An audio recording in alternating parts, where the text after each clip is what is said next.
Test, test.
Well, thank you. Good afternoon.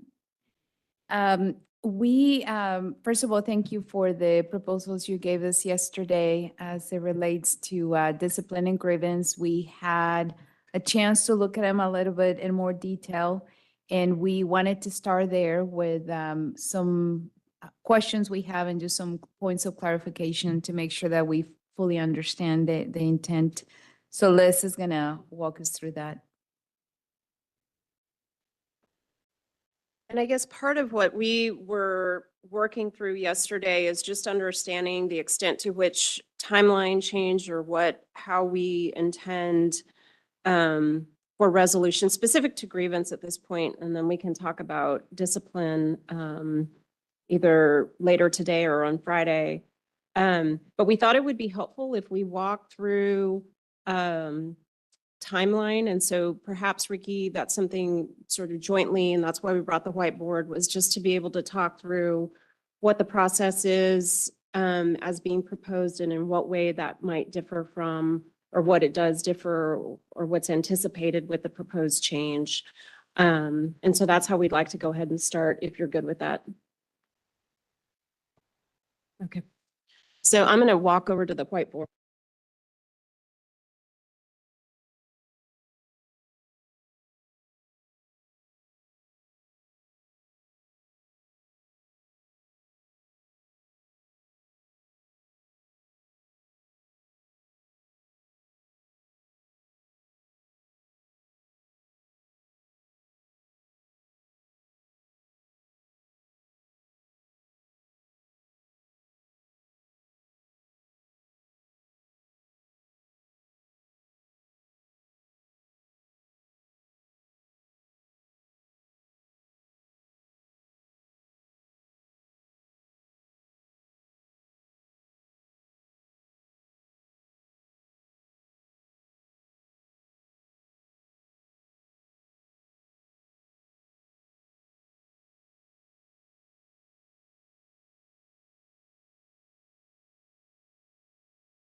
Okay.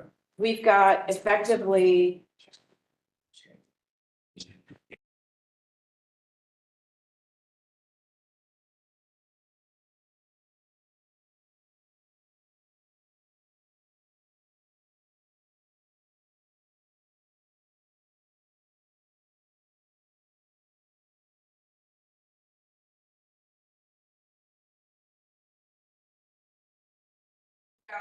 is that okay? All right. Page 1, we don't have anything that the next time, right?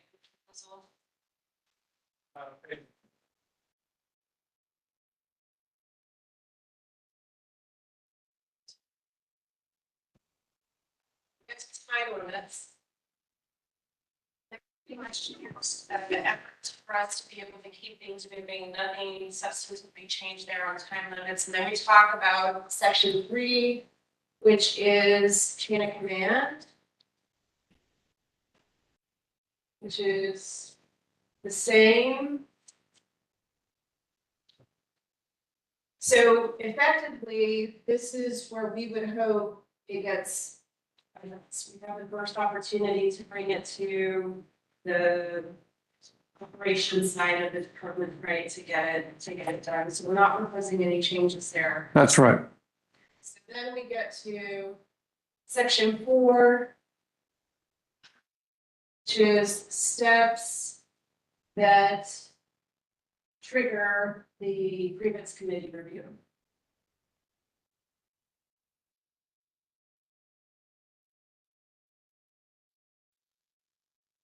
So this is where we actually have concrete timelines, right? So we've got 30 days. And this is from what day?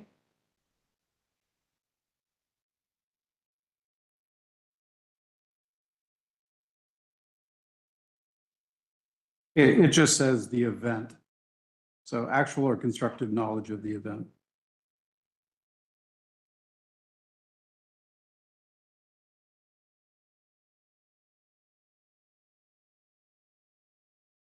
So we've got a second sentence there that has 180 days. What's the difference between the two? Contractual versus non-contractual. So this is not contractual.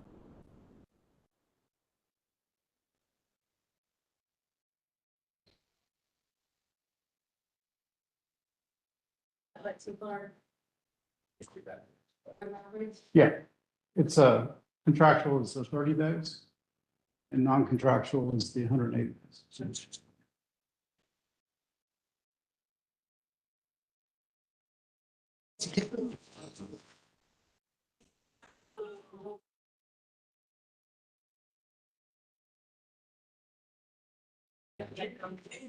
Yes. Okay, so within this time frame, what has to happen? By the end of that time, the grievance has to be filed. This is with the grievance With- committee. that's correct. Fired, this is not a department. That's correct. And so the next section just talks about what has to be in that, so that's for your purposes, for purposes of the grievance committee. And then within either 30 days or 180 days, what happens next? Well, the grievance is submitted to the grievance committee. And then under section 3 is where you have the courtesy copy that goes to the fire chief 3 business days after receipt by the grievance committee.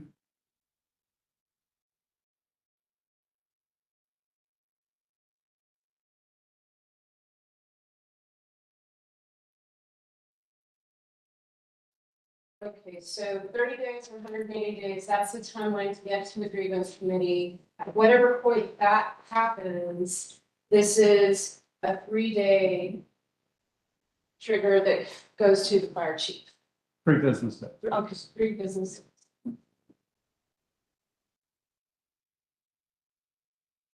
Okay. So the proposed change to that section. This is do what? Thank you. So the proposed change is really just to capture what I think was the intent of changing the language from the fire chief shall receive a copy of the grievance to a courtesy copy will be provided to the fire chief. And that change was made, I believe, that was in the 2005 contract. And there was discussion, Carlos Cordell and at the, who was negotiating for the city back then? It was Lowell Denton. Yeah, that the discussion was that that should not kill the grievance if it did not make its way to the fire chief within those first 3 days. So that's the reason for this added language, just to clarify that. Frankly, I don't think we've had an issue on that recently, but that had been an issue in the past. So it's not a proposal to get rid of the courtesy copy to the chief, it's just a courtesy deadline does not kill, impair. Right. It's not jurisdiction. That's what I would say. Right. Yeah. Not yeah.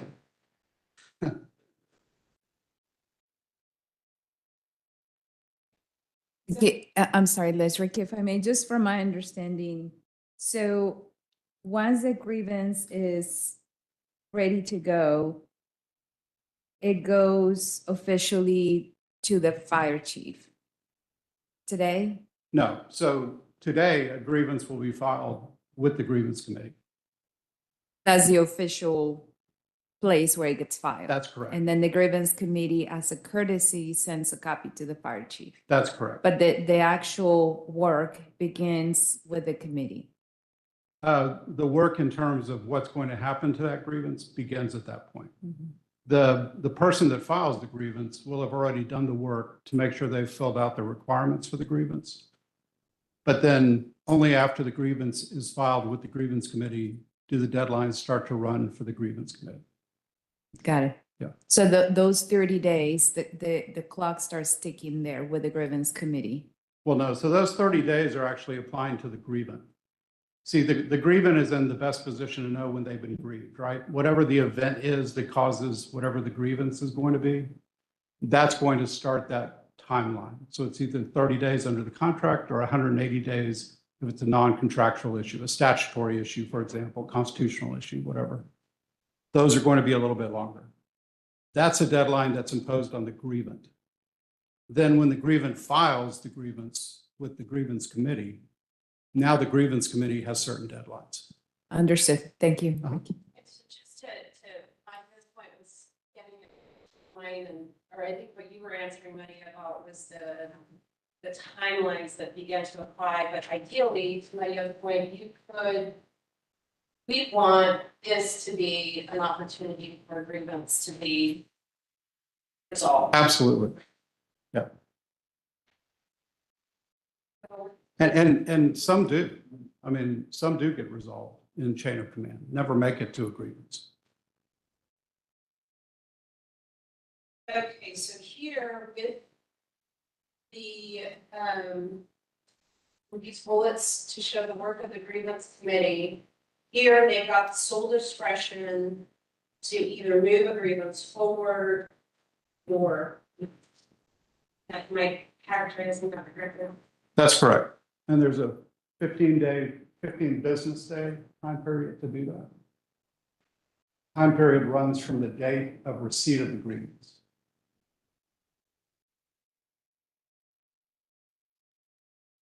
But up or down. Right?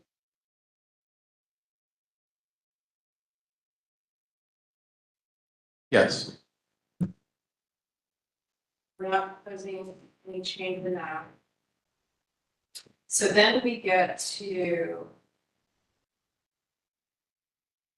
fire chief's response. And how do we get it to the fire chief? Is that the section 5? So, right, that has always been read as the forwarding of the grievance will take place to the fire chief within those 15 business days. So the 15 business days up or down to chief. Right.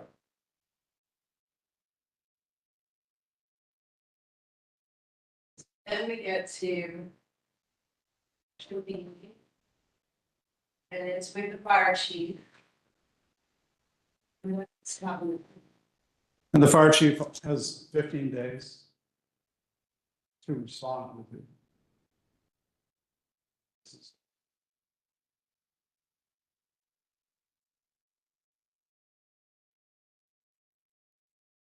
And that is to the grievance. That's correct. So at this point, the grievance committee is acting on behalf of the grievant. That's correct. Okay. And here is where we've got a proposed change, right? Because currently, what's our section number that would go to the city manager if it's denied by the chief? So it's C1 would be, it would have read appeal to city manager, I think. I don't have the language in front of me, but I think that's what's there. Okay. Yeah, you're correct, Yeah. Ricky. And I just wanted to address something. I think Joe questioned yesterday if we have used this appeal process in the fire department or with any fire grievances. The years that I've been in the position as deputy city manager, we have not, but we have used it with police. So from the city manager's perspective, we want to keep that language because that provides an opportunity for the employee to make that appeal to the city manager's office. And just for context, we have used that at least on my 5 years with police. So you guys have overridden your chief officer in PD? Is that like a 1 time, 2 times? Is that a regular thing or is that just? I've used it once since 2019, so over the past 5 years. Eric has used that with police, I don't know how many times, but at least the 5 years that I've been in this position, we've used it once. Thank you. And I think one of the reasons we chose that step to make the change was so that we didn't add too much additional time to the process. It wasn't intended as a, comment on how workable that process has been. I mean, practically, what I've seen is there really almost never will be a change at that point. And we understand, Rick, I think on the fire side, you are correct. That hasn't been the case. On the police side, we have used that appeal process. And the decision of the city manager was different than the chief. Yeah. Yeah, I understand. Okay. Good. So I just added here the strike through of former section C, which was the appeal to city manager, and then the reasoning not to add to the timing of the process, right? So, but what we have is a new section C, which is what piece we're trying to sort of understand in the totality of this, the informal conference, which based on the discussion yesterday, I would characterize it as attendees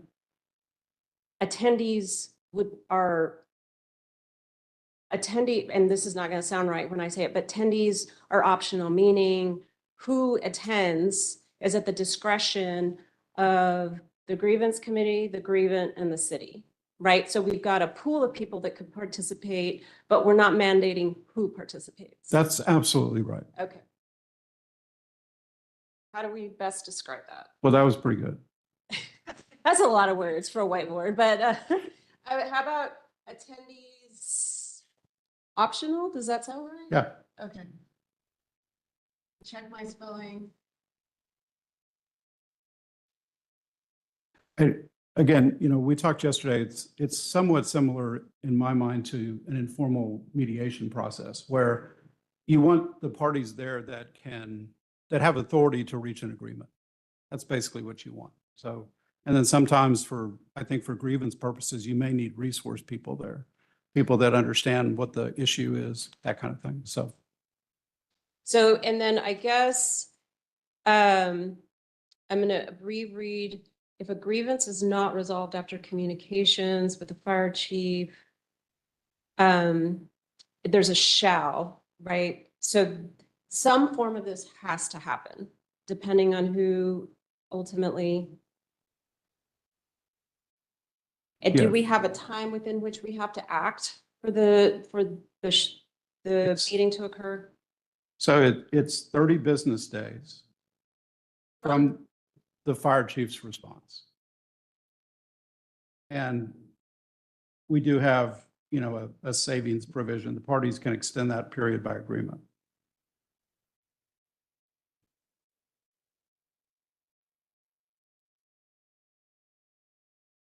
So if they meet and discussions continue, like we need more information, additional resource people maybe need to be consulted. Do we? Or maybe you're not even able to start the process because of time constraints or conflicts. Okay. But the idea would be to try to do that within that 30-day window, if possible. So it's not 30 days for us to do it. It's for 30 days to us to complete that process. Is that right? Yes. Okay. Yes.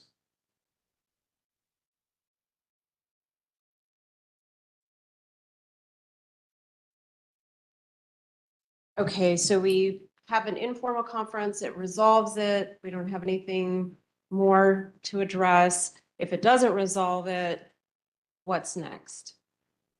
So then we're back on track toward arbitration. And so we come back to D, submission to arbitration, 15 business days to invoke arbitration if the grievance is not resolved. So there's part of section D that's the same.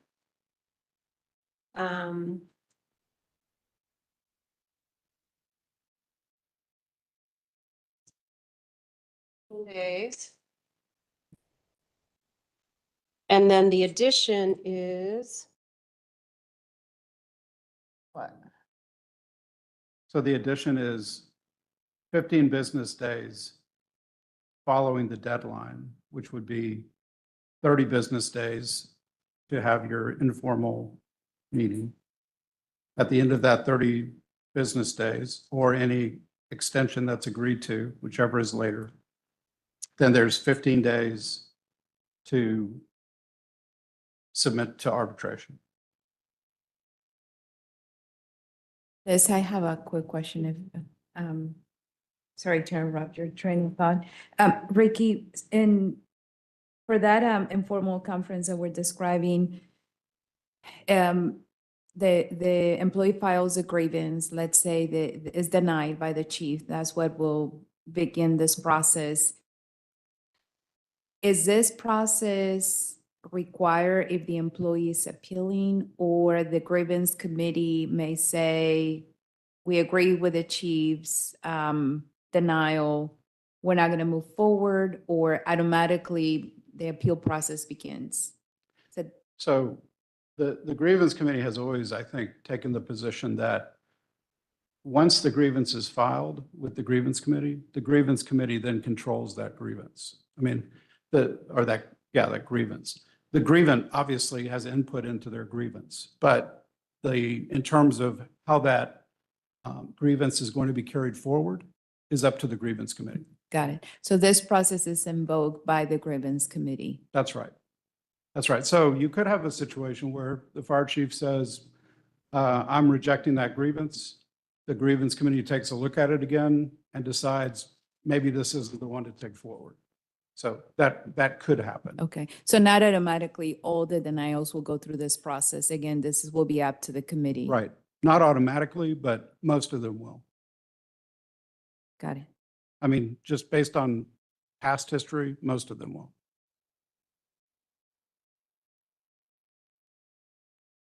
And so going back to the insertion, the insertion pretty much just links the 15 days to the 30 days, which is part of the new section for informal conference. That's correct. So then that gives us 15 days, which is what it is now from the step that would have otherwise been the city manager step. That's correct. Okay.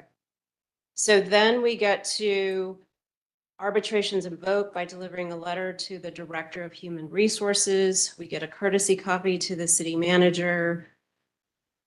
And then we've got an insertion, which I'll let you explain it. That way I don't. Yeah, so I know the city was requesting that we have some mechanism in place to try to remove older grievances that are out there. And so this was really just our attempt to kind of address that concern that the city had raised. And I think y'all might have had 2 years, and I think we extended it to 3 years. And then there were certain exceptions that I included here. And I mean, the only reason for the exceptions, I could see situations where we might be getting close to that 3-year date. There's a decision made to go ahead and go forward with arbitration, but maybe the arbitrator gets sick, or so for some reason the parties can't make it to the arbitration. So that was the first exception. The second one, if there was a failure to agree on a date for an arbitration. So if we're coming up on a 3-year deadline and we're waiting until the last minute, and we say, hey, we want to go ahead and get this thing arbitrated, and the city says, well, we don't have dates available in December, then that's going to be okay. We're going to be able to go ahead and extend that to whenever the next available date would be. That's not going to kill that grievance. And then if there's a mutual agreement that we want to hold a grievance in abeyance for a period of time, or grievances that are designated as matters to be discussed during negotiations. And those last two, there have been, I mean, over the last 20 years, there have been times where multiple grievances are filed on issues, but the idea is that instead of going through an arbitration process, it's really better to hold those until we get to the table and negotiate those issues. And that's happened in the past. where we've been able to resolve grievances that way. And so potentially, if you have a, I don't know, a 5-year contract, let's say, you don't want that grievance to die in the interim, if that's something that you truly want to talk about and try to negotiate.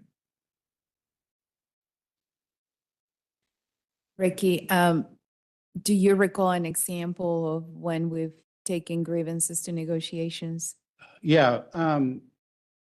So I think it was in the bonus day arbitration, there had been, I want to say, oh, yeah, was for the, oh, weren't there like 50 grievances filed on some issue back in the early 2000s that then got resolved? And they had something to do with the bonus day issue. You remember that? Okay. Okay. Yeah, I'd have to go back and look, but I'm pretty sure that it had something to do with the bonus day issue. And a lot of grievances have been filed, and those grievances were basically held until negotiations. I need to go back and look at the transcript of that hearing, but that was an example. Thank you, Ricky. Yeah.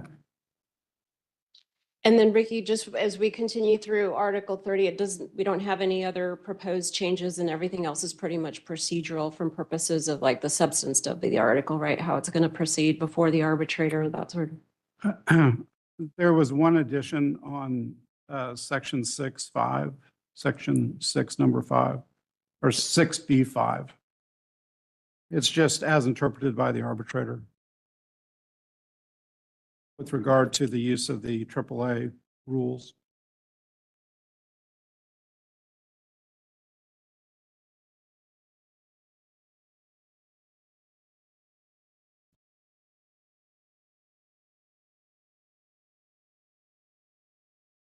And the rationale for that. Well, I mean, I think that was the intent of that language originally, but I just wanted to make sure. Do we have arbitrators interpret AAA rules differently? Oh, yeah. I mean, sometimes. I mean, the question is, somebody has to interpret. So I think it's going to have to be the arbitrator. Okay, so I've just added arbitrator interpretation, AAA rules. And then we tie in Article 30. We go through the process, assume we have a ruling by the arbitrator. And am I reading this right? This puts a 30-day time period for which there could be an appeal for an arbitration ruling. And is that what Article 31 does? Right. I think that was also y'all's language, but I'm not sure. But I thought that should be there.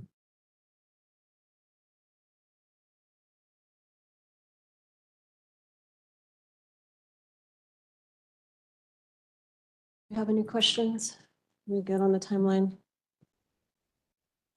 Good on the timeline? Okay. Well, that's super helpful, just for purposes of us understanding what currently we do versus what's being proposed and the rationale. So thank you. Yeah, absolutely.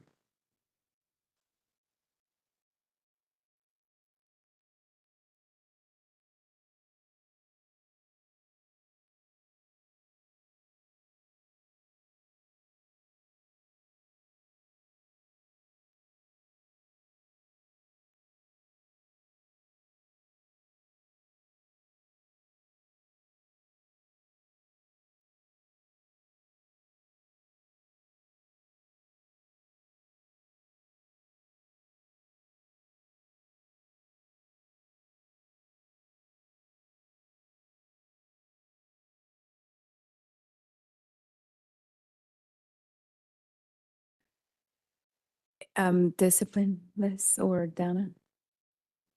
For discipline, any questions?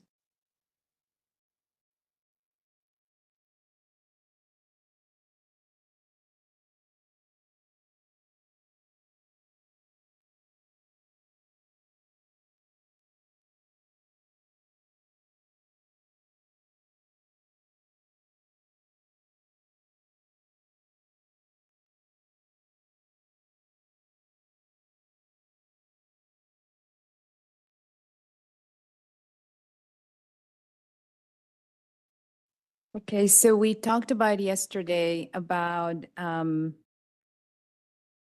overtime, and I mentioned that we would bring you a proposal today. So we have a total of 4 items that we want to discuss with you. Let me get my list. That are 3 of them related and one is not. So I'll start with overtime. And this is going to also have included some changes to vacations. I know we made a proposal, so this is our counter to that and to your proposal as well. So I'm going to pass you the overtime. Do you need copies?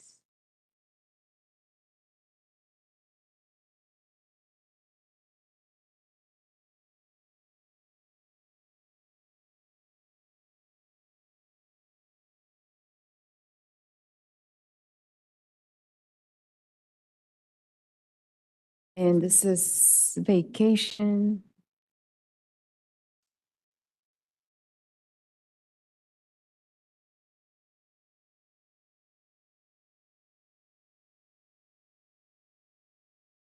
You know, Billy, I may have given tag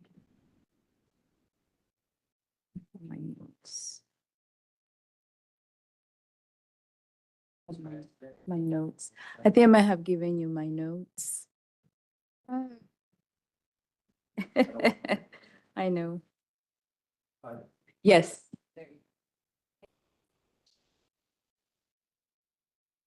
Okay, so for overtime, what we had mentioned to you, and these 3 proposals combined that I'm going to mention, we're trying to address some of the interests of the association combined with some of the discussion points that we had made regarding to overtime. So you see the change in section 1 of Article 14, which is overtime. And the change that we're making there is that any paid leave that is utilized during the regular schedule of work of our employees, our firefighters, is not considered productive time for purposes of overtime or calculating overtime. And as I mentioned, any savings associated with that will go to base pay. So our intent is to keep that money within the contract and moving it to base pay. We also heard from the association when we made our proposal on selling hours before retirement and contributing to the 457 account, the fact that for purposes of vacation leave, those hours have to be taken the year when they're earned. So what you will see on our proposal is that we are proposing that the firefighter has the ability to sell those hours back to the city, and the city will contribute those hours to the employee's 457 account applicable with IRS rules. So, and there's no limitation, if you will, in terms of prior to retirement. So we have somebody who just started working for the fire department, and as they're scheduling their vacation leave or their vacation time, if they decide to sell a portion of that leave back to the city will contribute the equivalent of the value of those hours into the employee's 457 account. And again, the limitations will be consistent with IRS rules. So for those employees that are able to do the catch-up, then they can potentially sell more.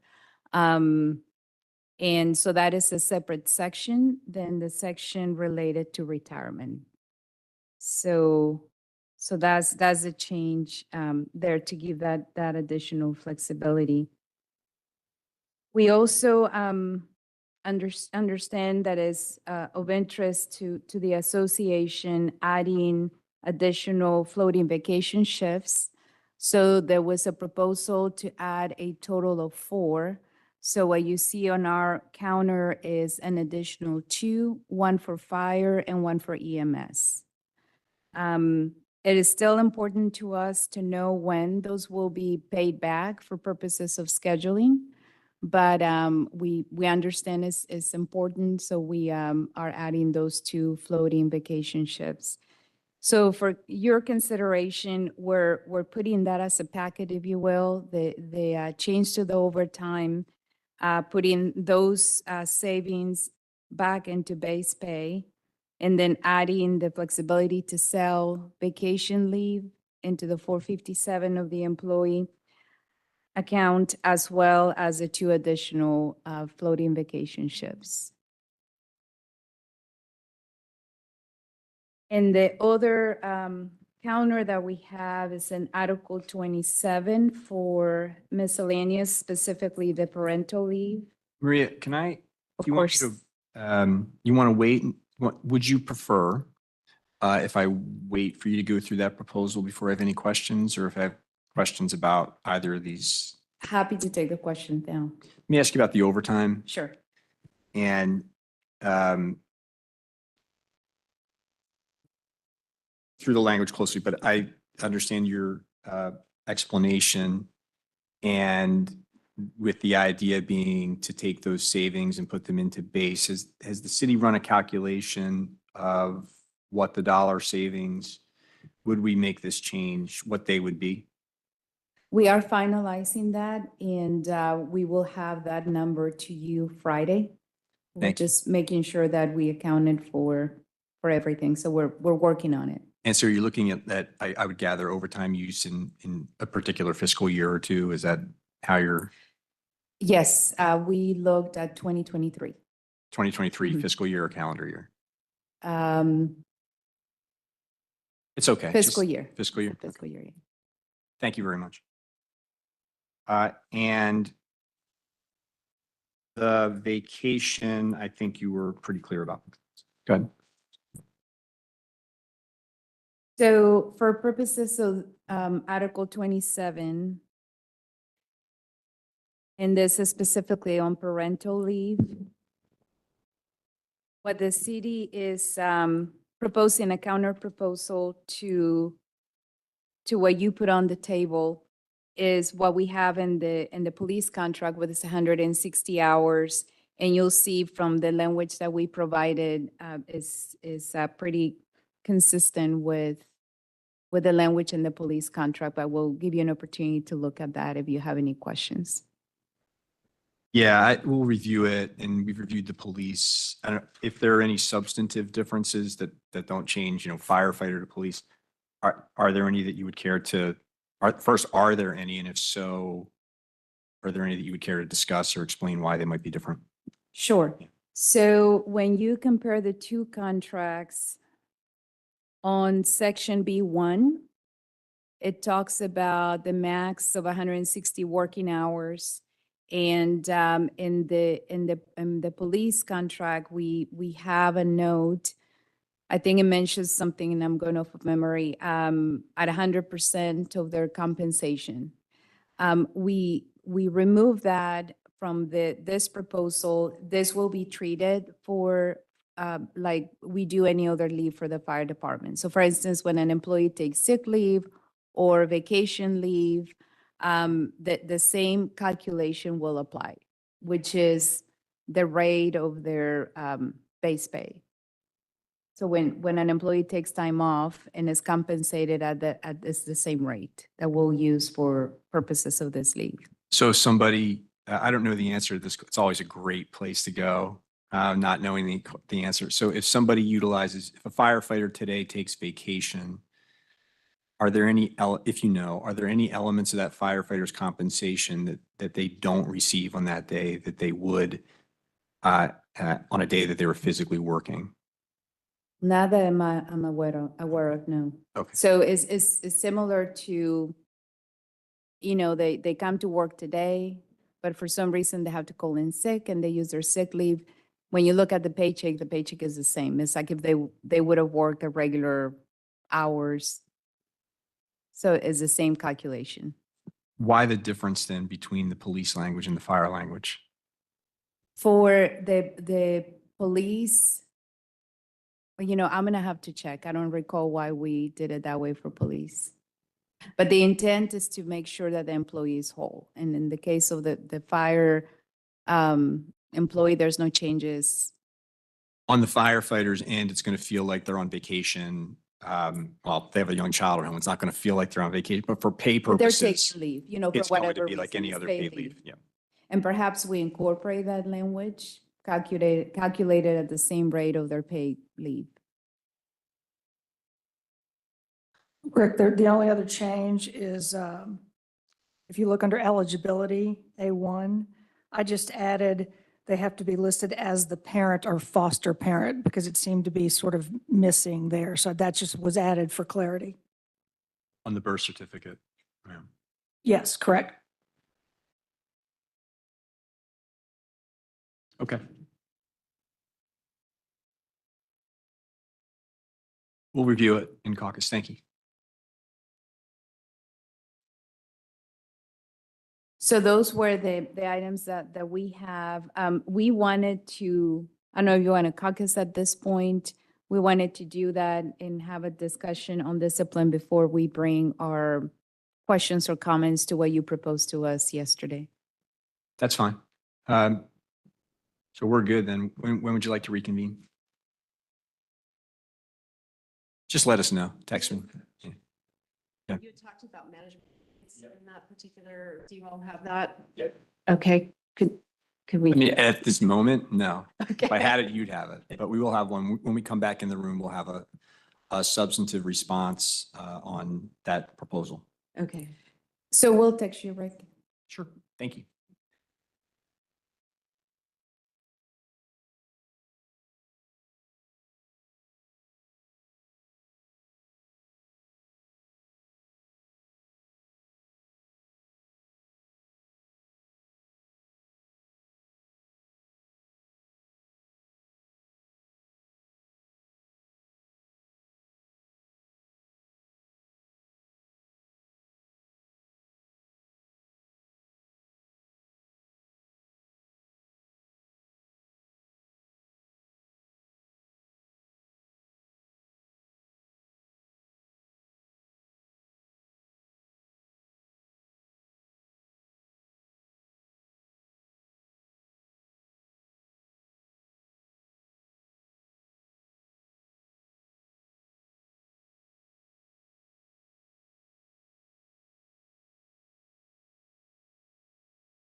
Okay, so we're back in session. Rick, do you want to go first on the counters? Sure. So before we broke, we asked about our position on city proposals regarding Article 3, management rights. And so I'm passing, Billy, this is yours. Passing along a response. And let me tell you, here, he'll explain it. Yeah, here he is. One more. I forgot to look all the way down.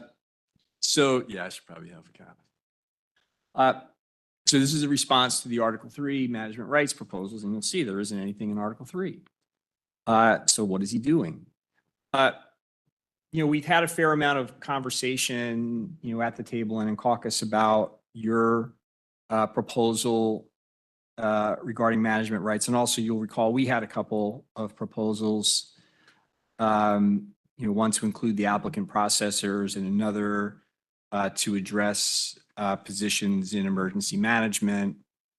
And we have talked about the city's proposal regarding the position. I don't know what the civilian position, the job title would be, but the work that was essentially performed by Chief Haran that was the subject of some history between the parties. And so we have concluded that we're not comfortable adjusting management rights.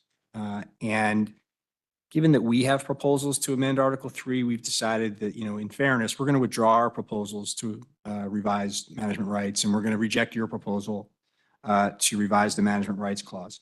But we do have a caveat. And what we're suggesting to do is to make a change to Article 32, Section 9. And so that's the first page of the document that I handed you. And we're aware that the city has other proposals regarding Article 32. And that's a separate discussion. So we're just, responding really to the Article 3 issue. And it's important for us that the work that was performed by Chief Haran continue to be performed by uniformed personnel in the fire department. And we'd expect that would be work done by a deputy chief. And so what we're proposing to do is to adjust the number currently in the contract of 3 deputy chiefs to increase that to 4. And so it's our understanding then that, that additional work would be performed by another deputy chief in Chief Haran's place. And so it's not specifically what the city had asked for, but it's certainly a movement in the city's direction, in response to a proposal you've made. Now, connected to that proposal is our union activity proposal, which we've talked about a little bit at the table. And what you see at Article 6 is the original proposal. And so we've got the change to increase to 6 hours. The amount deducted for members to go into the union leave pool and to permit carryover. And so, we're willing to add a deputy chief position that can enable the city to achieve some of the things it wants to achieve. But we're looking for the city to agree to our union leave proposal. And as you know, and we've talked about, this is the same benefit that the police enjoy. And so we hope you'll give that fair consideration. If you want, I can also, Thank you, Rick. no problem. If you want, we can also respond to the proposals that you gave us earlier today. Some questions, some substantive responses, but Sure. while I have the mic, Sure. just keep doing it. So let's just go in the order, I think it's the order they were presented, but Article 14, overtime. We're interested in looking at the overtime numbers. We understand your proposal and maybe the intent behind making the change. Our response, our substantive response to the proposal is no. We reject the proposal, but we understand that we have a continuing discussion of economic issues and we want to continue that robust discussion. But our response to the proposal is no. Article 17, vacations. I think, and there are three components to your proposal, and one was responding to our flexible vacation shift proposal, or I'm sorry, floating vacation shift proposals, FVS. The second part was a reiteration of the prior proposal regarding 457 conversion. And then there was a new provision regarding leave conversion to 457. So if we start at the beginning to your proposal to change, your response to our proposal to change section 3 of Article 17, I think we have an agreement in principle, but I'm not sure that the language reflects that. And as I understand, the city's proposal was to add 2 extra FVS shifts, right? 1 in fire and 1 in EMS, correct? That is correct. And so if you go back and look at our original proposal to amend section 3, that's actually what our proposal would have accomplished. And so it would have had the practical outcome of increasing the number of FVSs on a daily basis from 8 to 10. So it would have been 1 more in fire and 1 more in EMS. And so we'd have to go back and ask you to go back and take a look at that. But it sounds like if you're saying, hey, we'll do 1 more in each section, we may have an agreement in principle there. With respect to the Section 7 change of the optional retirement leave conversion, we're still having our folks review that. We understand the proposal and we're considering it, and we appreciate it as a proposed improvement. And we hope to get you an answer on that shortly. And Section 8, just to clarify, I believe this is codifying a benefit that's currently available to the fire department. Is that the intent to, because it's in the fire department, members do have the option currently to do that in the fall of each year. And so you can let us know after caucus if that's the intent, and we can also maybe share with you what I'm relying on to make that representation. Aside from that, I mean, the language is appropriate and acceptable, but we think it's just codifying what's currently happening in the fire department. And then the last proposal that you gave us was in Article 27 in response to our parental leave proposal. We've had an opportunity to review the language, and we appreciate your explanations regarding the very modest differences in the language between this language and what's in the police contract. We do have a couple of suggested changes to this language, but we certainly appreciate the response. And there are 2 things. One is probably more of a clarification than anything else. And that's how we treat legal guardians. And so, typically we look to the federal program for these paid parental leave programs. Usually a legal guardian is going to be understood as a parent under those programs. And so if you can internally let us know how that would be handled, it may be helpful to clarify that. In fact, we would want to clarify that if in fact that's the position. So that's one thing. And I'm sorry, Yeah, no. legal guardian of a child? Correct. Okay, I just want to know. Thank you. Yep. And then the second is just the number, the 160 hours. We had proposed 168, and that's for a reason. It reflects the 24-hour shifts, and we would still suggest that 168 be the number. That would be 7 complete shifts.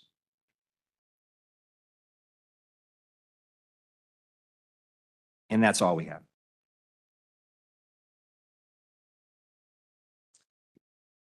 Thank you, Rick. Just a clarification on the question on the total compensation definition that's included in the police contract. Just to double check, I called the police department and actually the individuals that we negotiated with at the table, just to remind me why we had included that. And their intent was to make sure that the compensation mirrors what the compensation is when they take leave. So that is the regular pay, their longevity, and any premium pays or stipends that they're eligible for.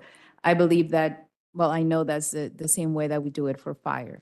Thank you So- that's responsive to our question. We appreciate that.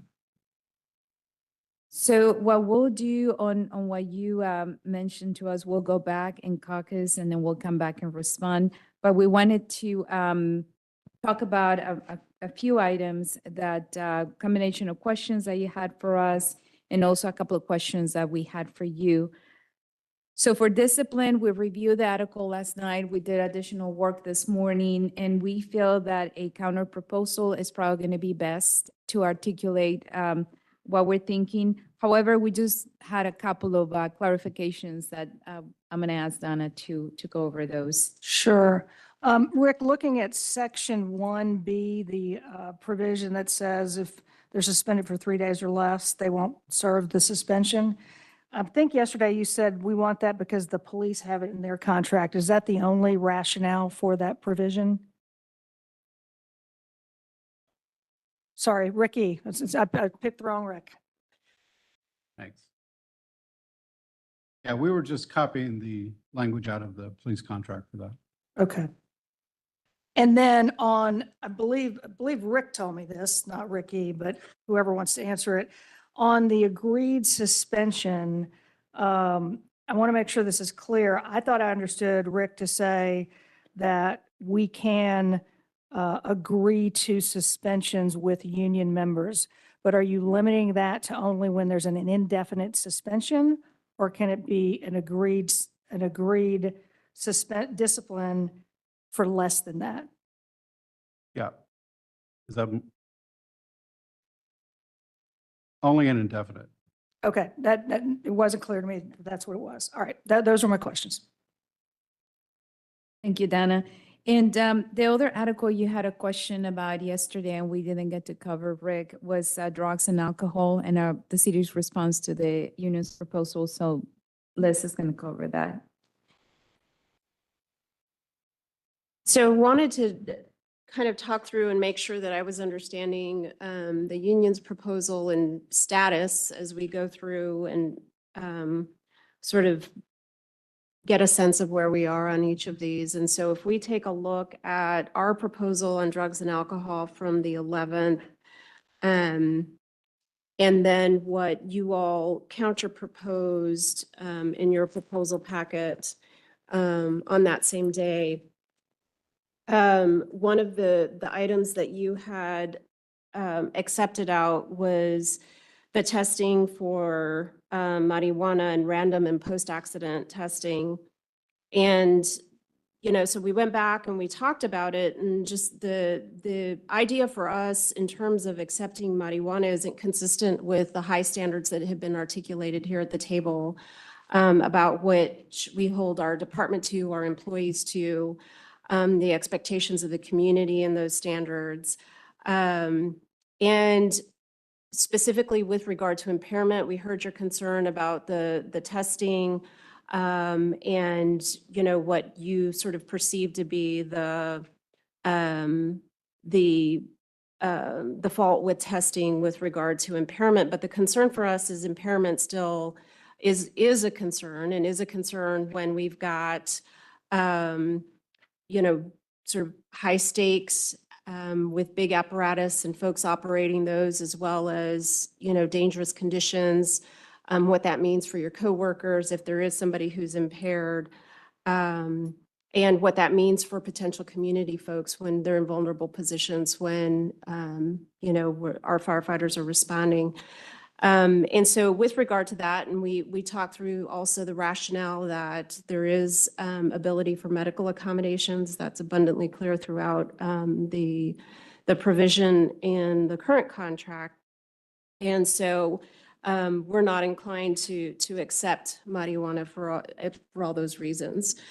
Additionally, we wanted to get a sense from you all, because your proposal to us continued to include certain thresholds for the synthetic drugs that were included in the most current contract for testing, and for all the same reasons concerned about those. But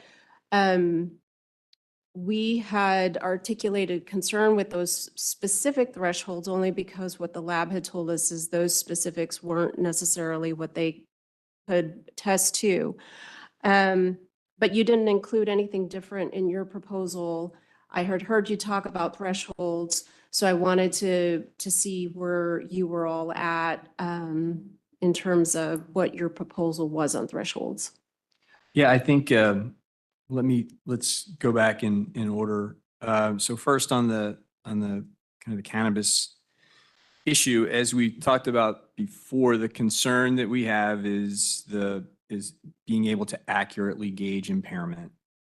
And the limitations that we have with testing in relation to that. And as the way that primarily affects our members is we're primarily concerned about CBD products, about products that would be used to treat pain.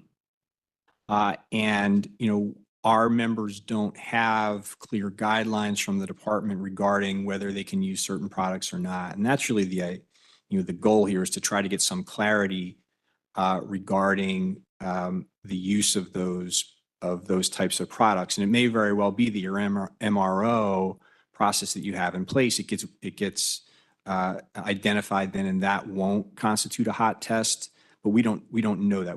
So if there's some way to clarify that if a firefighter, is able to produce, proof, sufficient proof related to whatever product is used, that they would at least know in advance, hey, if I'm going to take a particular CBD oil for, neck pain that I'm experiencing, this tends to be the thing that works for me, that there's certain type of documentation that I need to maintain and have available in the event that, I'm subjected to testing. That's the concern that we're trying to get to. And if there's some type of way that we can address that differently from just saying no random testing at all for those, for marijuana metabolites, we're open to that because that's really what we're trying to get to. With respect to the thresholds that were contained in the last award, the concern that we raised at the table in eliminating those thresholds was one of transparency. And so we hear you, when you're saying that, well, our providers, have raised concerns with the thresholds that exist. We don't want to leave it open-ended. And if there's a different threshold, if there's some measure that we can look to so that everybody understands what's positive, we're open to having that conversation. But we're not comfortable just kind of leaving that up to what different providers may decide, and two different providers may decide something differently. So that's the concern. We want to have some transparency, and we're open to suggestions on how to achieve that.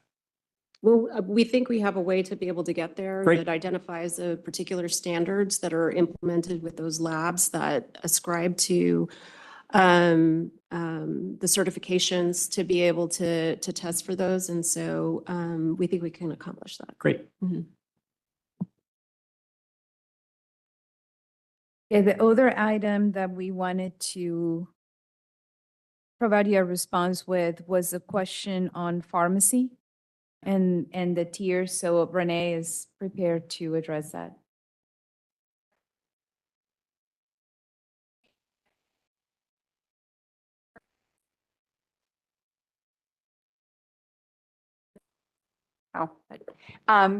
When the changes went in effect April 1 of 2020, we had that open enrollment period from February to March of 2020. When they went into effect in 2020, there were, when you talk to CVS, they call it 2 tiers, right? And that's the generic tier at $10 and the brand tier at $25. I think how it's always been referenced, and CVS said, you can speak to specialty as a 3rd tier because it is a 3rd tier of pricing. The specialty tier has a $40 copay. And so when you look at this table and it says the $40 copay, that is for specialty drugs. And that's how it's been applied consistently since it was implemented in April of 2020.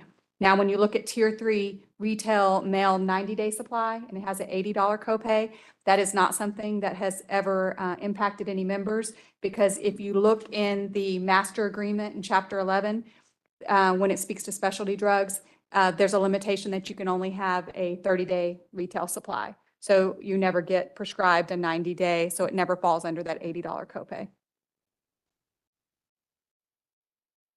Then what's being charged for a specialty drug now? 40? 40. 40 for a 30-day supply. Yes. And that's been in effect since April of 2020. Yes, sir. Okay. If we eliminate the reference to tier 3, 30-day supply, $40 copay, does that mean that specialty drugs now will be considered a $25 copay? No, they would still be considered as a $40 copay.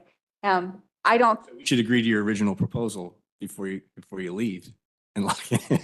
Now, so is that, so are we saying that we shouldn't strike the 40 copay? We should change tier 3 to specialty? Or? I think for clarity, that would be the best thing to do, Okay. because even previously under the old plan, when it addressed the 3 tiers that existed, specialty wasn't included in that. Specialty was handled separate and talked about in Chapter 11. I think that if I was a member and I was going to go try to see what my prescription cost was going to be, I'd like to see that tier 3 was specialty with a $40 copay. And so to the extent that I think when we discussed this proposal before, I think the general sense was this is, they're a housekeeping proposal to pick up changes to accurately reflect what's in place now. The proposed elimination of tier 3 with respect to retail mail 90-day supply, striking that out is a housekeeping change that reflects what exists currently because there's not mail order for specialty drugs. Whether or not that state of affairs is acceptable to the union and whether that's consistent with the current agreement, I'm not taking a position on. But that's what's in place now, is that there isn't mail order for those specialties. But there is a $40 copay in effect for specialty drugs for a 30-day period. And so whether we refer to that as tier 3 or we decide to refer to that as specialty, if we were to accurately reflect what's happening now, I think you're saying that tier 3 would change to specialty. And that would reflect what's happening today. Is that accurate? Yeah. Okay. Okay. We'll talk about it. And again, I don't know, about the current state of affairs and whether that's consistent with what the contract requires or not. But I understand the proposal and I appreciate that explanation.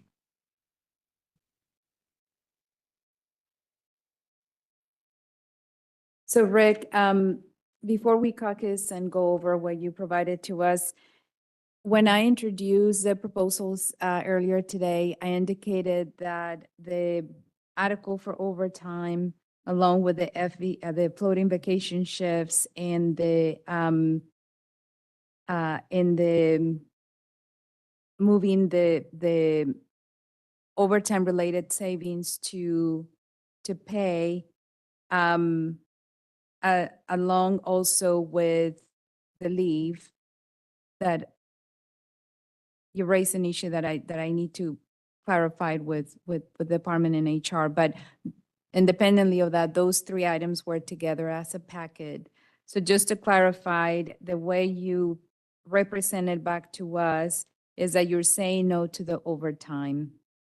Yeah, if they were presented as a packet, then you should consider our response as a packet response. But the overtime portion of that, the answer is no. Yes, we're rejecting that aspect of it. We believe we have agreement on the first part of the vacation proposal. And we don't have a response for you on the other elements of the vacation, pending confirming what's in effect now. And then we gave you a counter on the parental leave or the family leave. Right. So But if- effectively, by rejecting the overtime, since we presented as a packet, then it's a no to that packet. Yeah, Am I- and you're free to Sure. connect things whatever way you want. And I appreciate you clarifying that, and making sure that we understand that. We did understand that. We appreciate that you view it that way. We've given you a response as a package and we'd like you to consider that. Okay. Any questions? So is 3, if we can maybe come back at 3:30? Sure. If we're done earlier, we'll call you. Sure. Thank you. Thanks.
Okay, so we had a chance to look at the counters that you provided to us.